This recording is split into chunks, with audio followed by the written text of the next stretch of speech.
राष्ट्रको अस्तित्वमाथि भ्रमको आक्रमण, राष्ट्रको रक्षक कि भ्रमको शिकार, छुट्याउने अब तपाईको पालो। आज एक स्वतन्त्र देशभक्त र बहादुर नेपाली नागरिकको तर्फबाट मलाई केही भनाइ राख्ने उत्सुकता जाग्यो। आजकाल केही सञ्चार माध्यम र सामाजिक सञ्जालमा राष्ट्रको एकमात्र भरोसादार अराजनैतिक संस्था नेपाली सेनालाई लिएर अनेक भ्रम फैलाइदैछ। कसैले सेनालाई सत्ता कब्जाको खेलाडी भन्छन्, कसैले राष्ट्रको स्थिरता जोगाउने संस्थालाई नै लोकतन्त्रको खतरा भनेर चित्रण गर्न खोजिरहेका छन्। तर प्रश्न उठ्छ, के नेपाली सेनाले साँच्चै राष्ट्र विरुद्ध कुनै काम गरेको छ वा केही पात्रहरूले आफ्नो अनुमान, अफवाह र राजनैतिक उद्देश्यले मात्र भ्रमको खेती गरिरहेका छन्?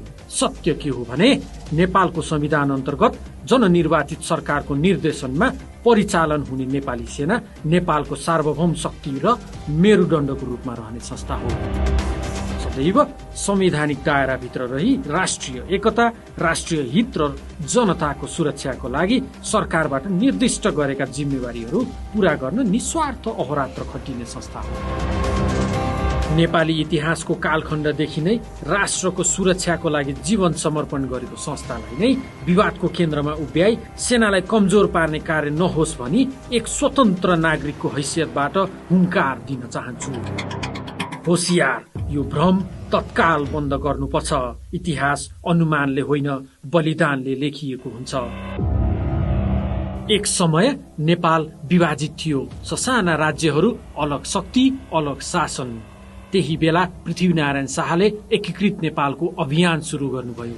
त्यो अभियान शब्दले होइन, नेपाली वीर सैनिकहरूको साहस र रगतले सफल भयो। यदि त्यो एकीकरण नभएको भए आजको नेपाल सम्भव नै हुने थिएन।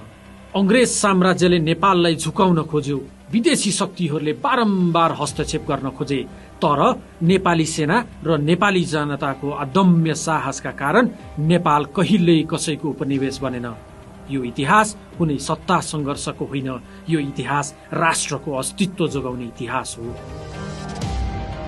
हामी सबै नेपालीलाई थाहा छ, इतिहासमा मात्रै होइन, देशमा आइपर्ने विभिन्न परिस्थितिहरू जस्तै आमूल राजनैतिक परिवर्तनमा जनताको चाहना अनुसार प्रजातान्त्रिक पद्धतिलाई अंगीकार गर्दै सदैव देश र जनताको हितमा अग्रपंक्तिमा रहेर निरन्तर उभिरहेको छ।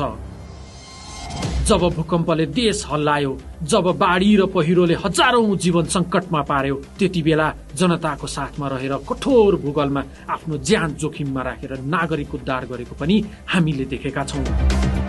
आज नेपाली सेनालाई आरोप लगाउनेहरूलाई पक्कै पनि नेपाली सेनाको योगदानको बारेमा थाहा हुनुपर्छ, तर केही थाहा नभएको अभिनय गरिरहेका लम्पटहरू इतिहास बिर्सेर आफ्नो स्वार्थको लागि खाटमा सुतेर खुट्टा हल्लाउनमै व्यस्त छन्। तर दुःखमा परेका जनतालाई राम्रोसँग थाहा छ, दुःखको सारथी र आड भरोसा बनी जनमानसमा छाउने भनेकै नेपाली सेना हो। दुर्गम क्षेत्रमा सडक निर्माण गर्नेहरू, विपदमा जनताको जीवन बचाउनेहरू आखिर को हुन् त? गहिरिएर सोचौं त। तपाई हामी जस्ता सोझा नागरिकलाई भ्रम छर्दैछन्। देशको सुरक्षा, स्थिरता र समृद्धि नचाहने देशका अहितकारी तत्त्वहरू, देशको प्रगति नचाहने र देशी विदेशी खोल ओढेका दुखी आत्मरूपी देशका घातक फ्याउराहरू होशियार। सोझा नागरिकलाई भ्रम छर्ने कार्य तत्काल बन्द गर। तर सत्य के हो? राष्ट्रिय सेना कुनै पनि स्वतन्त्र देशको राजनैतिक शक्ति होइन, ऊ त राष्ट्रको सार्वभौम शक्ति र जनताको आड भरोसाको केन्द्र हो।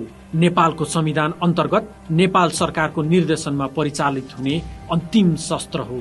यसको पहिलो जिम्मेवारी राष्ट्रको सुरक्षा, स्थिरता र नेपाली नागरिकको संरक्षण हो।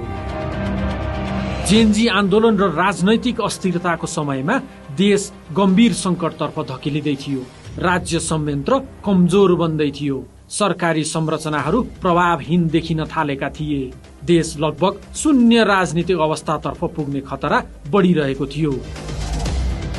तर त्यस अवस्थामा पनि नेपाली सेनाले आफ्नो संवैधानिक सीमा नागेर कुनै कदम चालेन, किनकि नेपालको संवैधानिक व्यवस्थामा स्पष्ट छ, नेपाली सेना राष्ट्रिय सुरक्षा परिषदको सिफारिस र मन्त्री परिषदको निर्णय पश्चात राष्ट्रपतिको अनुमोदन बमोजिम मात्र परिचालन हुन सक्दछ। मेरो विचारमा देश संकटमा हुँदा पनि अन्तिम क्षणसम्म नेपाली सेना सरकारको आदेशको प्रतीक्षामा संवैधानिक मर्यादाभित्रै बसेको थियो। यदि त्यो समयमा राष्ट्रिय सुरक्षा संयन्त्र पूर्ण रूपमा निष्क्रिय भएको भए देश हिंसा, अराजकता र गम्भीर अस्थिरतामा धकिलिन सक्थ्यो र सुरक्षाको नाममा विदेशी सेनाहरूको प्रवेश निम्त्याउन पनि सक्थ्यो। त्यति बेला पनि देशको अहितकारी तत्त्वहरूले भन्ने शब्द एउटै हुन्थ्यो, नेपाली सेनाले विदेशी सेनालाई भित्र्यायो। हुन त भ्रमको खेती गरेर व्यक्तिगत स्वार्थ प्राप्त गर्न खोज्ने भिजिलान्तेहरूले जसरी पनि विरोध गर्ने नै गर्दछन्। भ्रमको खेती गरेर आफ्नो पहिचान गुमेको थाहा नपाउने, सामाजिक सञ्जालमा भ्युज र लाइक्स मार्फत आम्दानीको स्रोत बढाई स्वास्नी पाल्न पल्केका दलालहरूलाई के थाहा। जनताको आँखाबाट हेर्दा नेपाली सेनाले सदैव संविधान प्रदत्त आफ्नो जिम्मेवारीहरूलाई पूरा गर्न दिलो ज्यान दिँदै आइरहेको सर्वविदितै छ। विभिन्न समाचार माध्यम तथा सामाजिक सञ्जालहरूमा भर्खरै समाप्त भएको प्रतिनिधि सभा सदस्य निर्वाचन 2082 लाई जोडेर नेपाली सेनालाई विभिन्न आक्षेप लगाउने भ्रामक समाचार देख्दा त्यस्ता व्यक्तिप्रति दया जागेर आउँछ।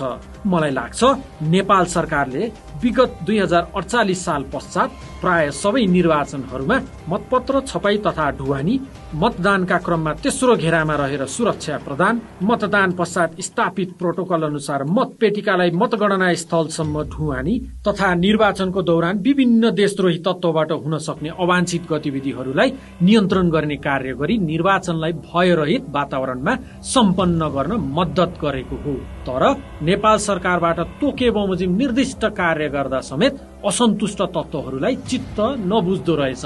आखिर बुझाउनु पनि कसरी? त्यस्ता व्यक्तिलाई जे गरे पनि बुझाउन चाहिँ सकिँदैन।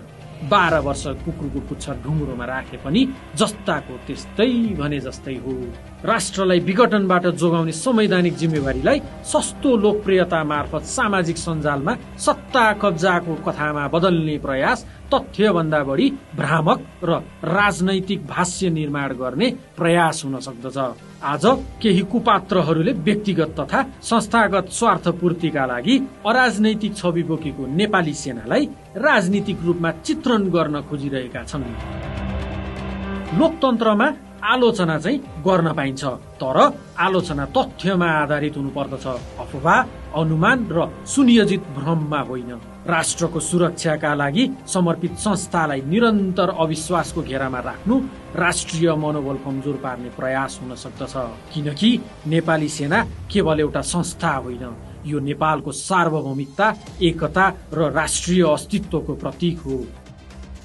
अन्त्यमा हामी सबै नेपालीहरूमा त्यो यथार्थ स्थापित भइसकेको छ र इतिहासले पनि एउटा सत्य स्पष्ट गरिसकेको छ। जब राष्ट्र संकटमा पर्दछ, जब जनताको सुरक्षा जोखिममा पर्दछ, जब देशलाई स्थिरताको आवश्यकता पर्दछ, त्यस बेला सबैभन्दा अगाडि उभिने देशको गौरवशाली संस्था हो नेपाली सेना। त्यसैले हामी सबै नेपालीको साझा शक्ति, देशको शान र मान, जनताको दुःखको सारथी नेपाली सेनाको बारेमा भ्रामक सूचना फैलाउने जो कोही व्यक्ति तथा संस्था नेपालको अहितकारी धमिराहरू हुन्, त्यस्तालाई राम्रोसँग चिनौ र सोझा साझा जनतामाझ भ्रम फैलाई टाउको उठाउने देशी विदेशी कुतत्वहरूलाई परास्त गर्न हामी स्वाभिमानी नेपाली एकजुट हौं।